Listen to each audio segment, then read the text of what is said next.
look, we're overlooked a little bit of times. We're not going to be, and but the effort and the detail. Let's look at the lineups. For John Joe Shelby comes in. Both long staffs have dropped from the Wolves game. Hello everyone, welcome back to Newcastle Fans TV. We're still outside St James's Park where Newcastle have won in the last minute.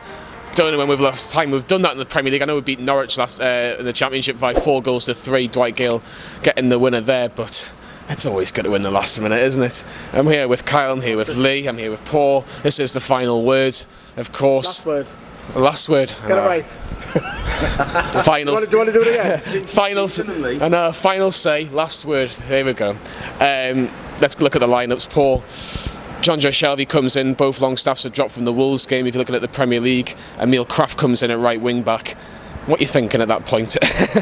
Well, to be honest, and I said in the group chat. Oh, and Alan Saint-Maximin as well. Forgot to mention. There was pluses and there were minuses. To me, I was desperate to see the Longstaffs have a run in the team because you're not going to see the best of them, especially Sean, until he gets a run of games in the team.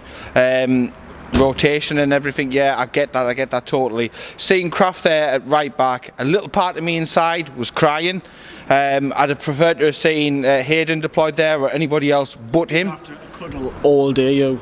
Yeah, I was starting. I was absolutely starting. I've said before, the best part of Kraft dribbled down his mother's leg, and I stand by that statement. He's just not up to it. He doesn't cuss mustard. He did better at centre back when he's covered there than he has done at right wing back. He's not a right wing back under any question. I was also upset before the game there was no striker on the bench. What's the point of Christian? Are they injured? In there? Well, yeah, you've got injuries, but you've also got Mutu there. You've got Sorensen, and you've got young Tom Allen. Why? You've got to have a striker on the bench, an option, and if that's the best you've got, then you've got to put it on. That's been a bit, critical. The football was pretty dire today, but it's still absolutely buzzing because of the result. Absolutely amazing. Absolutely amazing. So the game started. Chelsea had a lot of the ball. It was like the majority, 99% of the game, where Chelsea were in complete control of the possession. But a big injury concern. Lee Dretcher Willems. He looked like he was in pain straight away. It looked innocuous, and I can't even say. I'm not even going to try and attempt to say it again because it's Rob's thing to do the big words on this channel. I tried and I failed. At the bottom of the screen. I tried and failed, but he was in a lot of pain. He was in a lot of agony. It looked a bad one straight away. You knew he was beating his hand on the floor, wasn't he? My voice is starting again. I just hope it's not a serious one because obviously his form's been more better than not. Majestic. He's had a couple of bad games, don't get me wrong, but if it's a serious injury that might rule him out the Euros and be gutted. But luckily we've got Matt Ritchie who came back, so for Newcastle, yes, we're covered, but for him as an individual, got now in it. Yeah. Again, Chelsea didn't really have clear-cut chances of the crosses which Dubravka dealt with, and the defence cleared it, but Newcastle actually had the best opportunity in the first half with a fantastic header by Joe Linton, Kyle, which hits the crossbar.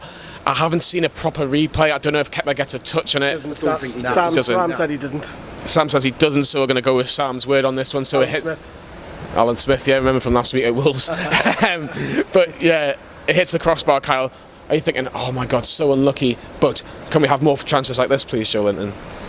Yeah, he did well to create some space for himself, because that's the one argument that we've had where he needs to get into the box a bit more, and he did that, to be fair, and he did really well to get the header on goal. If he maybe had headed it down, he might have had more of a chance at it, but more of that from Joe Linton, yes, very positive. As well, was it Fernandes? Yeah. Fernandes, from a centre-back for a cross for that, it was like a la Gillespie.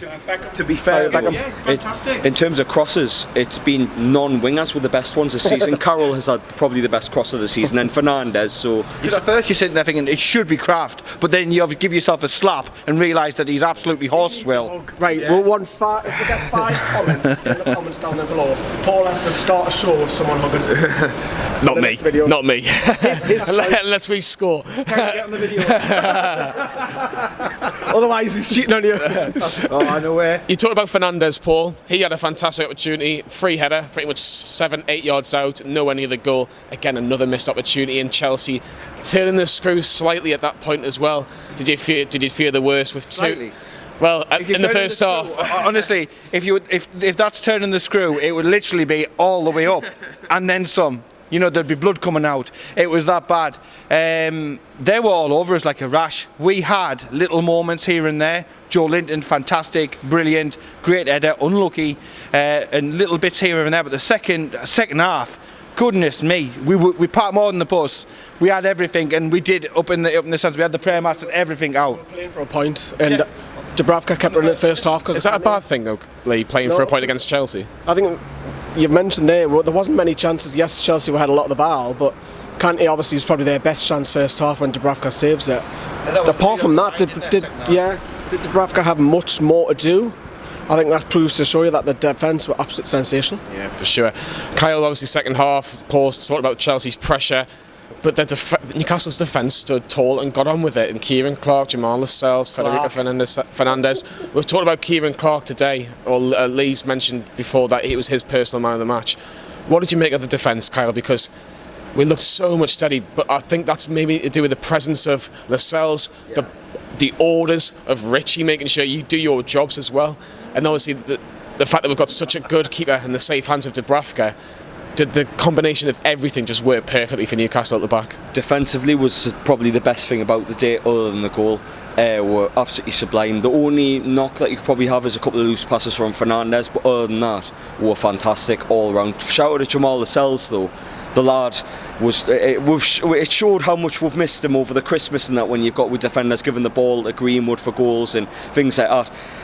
He's a good player, that Greenwood. We've missed. You can tell we've missed Kieran Clark. You can tell we've missed Jamal Lascelles. I'm so happy they're back. You miss your captains. Leaders, though. Leaders. I said this on the women's video I did. Check it out in the under 23 channel. Yeah, just a bit of a plug. But it's the same. Like if you're missing Brooke Cochrane up at the women's team, or if you're missing Jamal Lascelles down here at St James's Park, you are going to miss leaders and influential people in the dressing room. And to see it with those players back in and absolutely fighting and scrapping and clawing for everything. ASM, he was out on the ropes, his legs had gone, he was tired after being out for so long, but everybody played a part, everybody put a shift in, apart from Kraft. Let's talk about the goal right at the end, after Chelsea seem to just be fed up. They're thinking, we're going to get a point at Newcastle, which we've... I'm going to IKEA after here. Do you want some nice furniture from Sweden in there. Oh, is that? You explained that one, Lee, didn't you? Some people, are from America, they might not get IKEA. Well, they can use Kraft and they can use them in there. If they can use them better than right wing back. I had no idea what he was on about there, to be honest. But it's a pound. Honestly. Well, Rob's not here and he would have said that. Well, basically I signed the camera. But he's not in the video, is he? Exactly, he's not in the video, so leave that shit to him. Honestly, right, it's been terrible. Let's talk about the...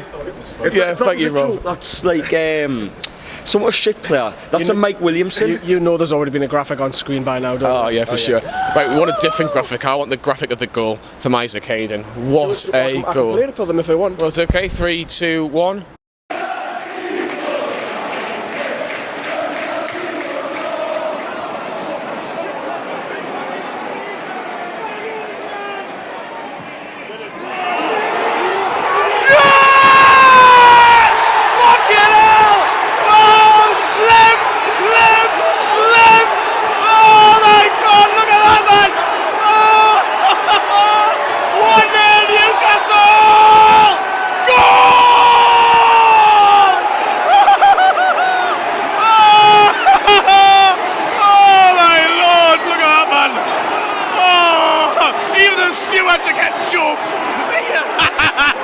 Stewart's got his hat pinched.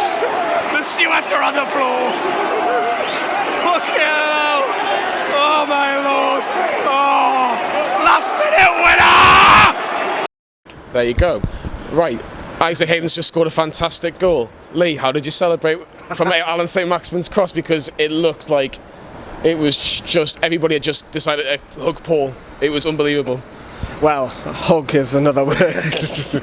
But I was just looking around. There's limbs to my left, limbs to the steward was on the floor. The steward had his hat nicked. It was just scenes everywhere. It's this is the small moments. And I love how to Stuart the guy's hat, Nick, but not you. I'm sure that's nailed on. But I think it's the small moments that why you come to games like this. We didn't get many, and you probably get 5 a season, and this is one of them. And you'll go home tonight buzzing and smiling, and that's your work. That's about the previous 89 minutes of absolute dross. It wasn't hard. It's an awful game. It'll still probably be on last and match of the day. Kyle, unsung hero Isaac Hayden.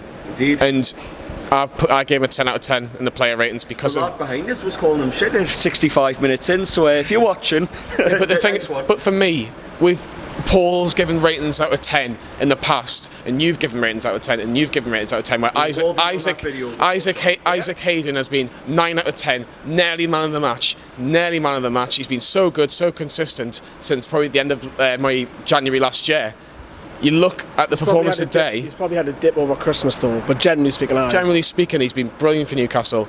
How much do we probably underappreciate Isaac Hayden, Kyle? Well, what a year he's had this time last year. Maybe like a couple of us were sitting on camera, me included, saying maybe with the personal issues and things like that, it was time for him to leave. Maybe best for him, best for us. But he's knuckled down. He's having the best form of his career now over the past year or so. He's always going to be a 7 out of 10. He reminds us a bit like a utility player, like a Ryan Taylor or James Percival, where he can play absolutely anywhere and he'll give you a 7 or 8 out of 10 constantly. He's always committed, always putting in a challenge, and today he's more than an unsung hero. He's everything else and more. Fair play to him. Let's hear from Steve Bruce after Newcastle win in the last minute against Chelsea.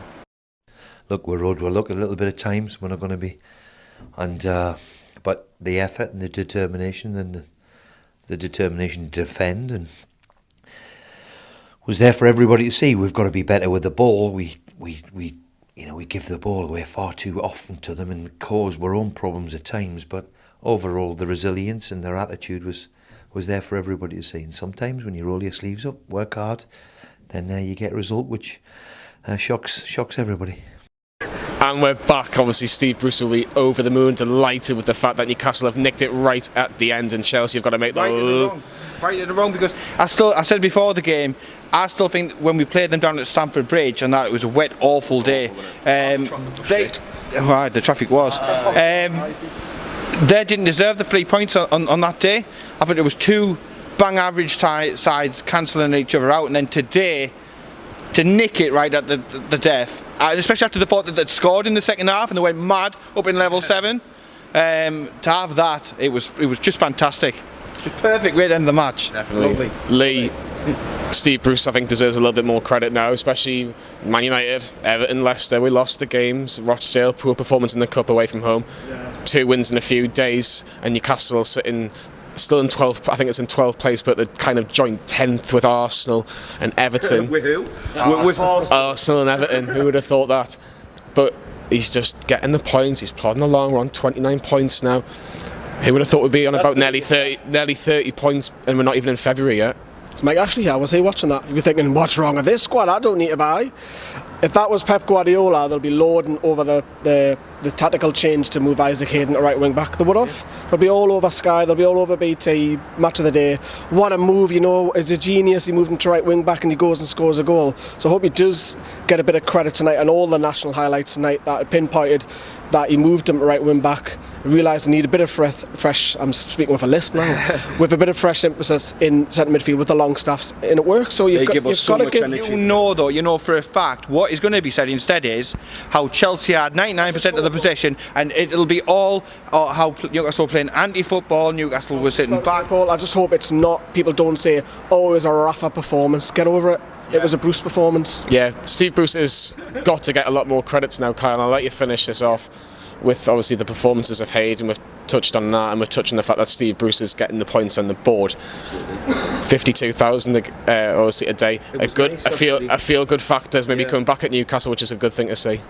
It was nice to see it in full voice because it hasn't been like that for a long time this season. And helps getting free tickets away, mind. I mean, yes, we can say that and whatever, but it was nice to see it in full voice again. When the goal went in afterwards, it was just brilliant. Goal goes in, you don't think about free tickets or not like that. You're in the moment. I mean, I thought I needed A&E again. My ear, I couldn't hear out of one ear. I was dizzy, concussed. All of that, but it's for those moments. Like I say, I didn't think about free tickets, Mike Ashley, or now. to be honest. I'd be worried if you were. It's literally mental in the moment. The way you describe that is you go and blast your girlfriend tonight and you think of that goal. I mean, it's Blue Maroon Day as well, and the lads at Tune for Change asked me to wear my scarf, and I forgot it, so I do apologise, lads. And thank you for sending the team the scarves that you've sent me. But I've just forgot mine today, so my apologies. But how bad's that, Kyle? How bad is that? Nah, you know what I'm like. But Rob, who's behind the camera wearing his maroon top and everything, and yeah, Blue Maroon Day ending on a positive. But yeah, check that Twitter and check everything for Blue Maroon Day and Tune for Change and everything like that.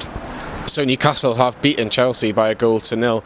Make sure you get involved in our Facebook subscription page, our YouTube subscription page. And the actual page. Almost at 19,000 followers on the Facebook page and nearly at 21,000 for the YouTube channel. So please keep subscribing to Special guest us. tomorrow, haven't we? We've got a radio show and we have got the world number 19 at darts. Newcastle fan, I'm glad you've probably been watching it tonight, Chris Dobie. He'll be at Nova Radio Studios tomorrow, where we'll ask him, we'll get his thoughts on Newcastle United. And Throw him a few questions. yeah, so he'll be the challenger. Oh, no, Rob, no. I like that pun, actually. Yeah, so obviously Chris Dobie will be there tomorrow. That wasn't intentional. This is going to be the longest video to edit, I'm sorry. But yeah, Chris. At 1 a.m. Yeah, but Chris Dobie will be at Nova tomorrow night. Make sure you tune in. There'll be the WhatsApp number where you can get your questions in for Chris. That starts at 6 o'clock tomorrow night, so straight after Liverpool Man United. Get on us. We can watch Newcastle stuff, and you get to see Isaac Hayden's goal, or you get to talk about Isaac Hayden's goal, which is fantastic as well. So yeah, radio show tomorrow night, Facebook, YouTube subscription pages as well. And then it's all over again on Tuesday when we've got Everton. Fans TV leading the way. Don't copy, but lead the way. Copy that. Boom.